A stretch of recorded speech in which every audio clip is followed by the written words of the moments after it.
Deb Haaland is at first glance a standard first-time progressive Democratic candidate running for Congress on issues like healthcare, renewable energy, and a higher minimum wage. But if she wins her seat to represent New Mexico's first congressional district, she will be the first Native woman ever to be elected in the history of the United States to the nation's legislative branch. Deb, thanks for joining us. Thank you for having me. You're part of a wave this year of Native American candidates for office. What do you think is behind this trend, and what do you think it says about this political moment? Well, first of all, I think there's a number of women, after President Trump got elected and he took office in 2017, we had the Women's March. I think that gave a whole lot of courage and power to women across the country. And I think this is part of that. I've been involved in politics in New Mexico for a long, long time, close to 20 years. And I just worked really hard, and I just felt it was time.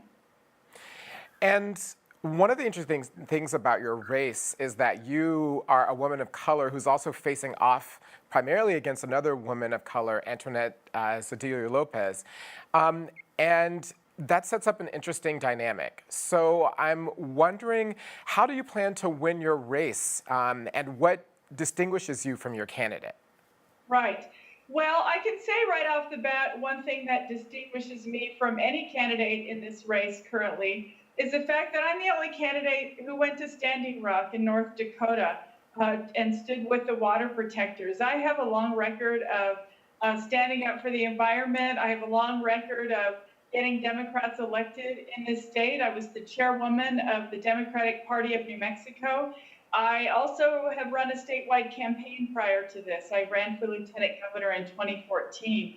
Aside from my professional history, I have a very long and strong history of activism in the state, and feel like that is helping me a great deal. I have a field office that's filled with volunteers, and I have made so many friends along the way, and I feel that it's, I'm getting those folks to come in and help me now. That's really nice. Mm-hmm. One of the things that I think is also interesting about your particular race is the fact that it is intersectional in a lot of ways. And to me, one of the ways in which that's shown up is the range of endorsements that you've gotten. So, for instance, from the Congressional Black Caucus, from Planned Parenthood, from 350.org, that it seems as if one of the things that is a part of your race is understanding the fact that these social issues are all connected in a certain way. Can you talk a little bit about how that is a part of the way that you're running, and if that's a model you think for other candidates across the country at this particular time? Well, we started this campaign, and we told ourselves that we needed to build a national campaign because congressional races are very expensive. It's just the unfortunate, one of the unfortunate things about politics is that you have to raise a lot of money. So that was part of it. The other part was that I have always worked very hard to be very inclusive, and so this inclusivity is something that I took very seriously, and that's anywhere from my endorsements to the interns that we recruit to work in our campaign to my campaign staff. So I feel very strongly that all of us need to stick together, all us underrepresented groups, all of us folks who are working hard to have a seat at the table. We all need to stick together and make sure that our voices are heard. And so that's definitely part of how I'm feeling about my campaign. Mm-hmm. In every single political campaign that I have seen and been a part of in my own life, there are times when the candidate is just a spent force, is just sort of out of gas.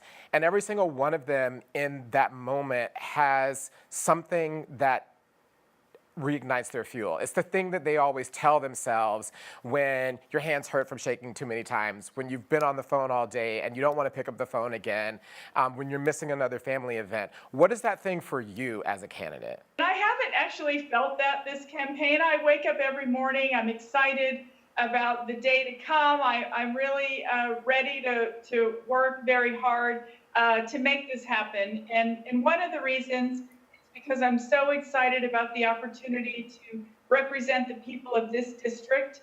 You know, I know what it's like to struggle. I'm part of the 99% of the folks who have had to rely on food stamps, who are paying off their student loans, who haven't had a seat at the table. So that excites me. When I'm done making a lot of calls in one office, I go to the field office and I call volunteers and voters. So it's always a long day, but it's always a productive day, and that makes me very happy.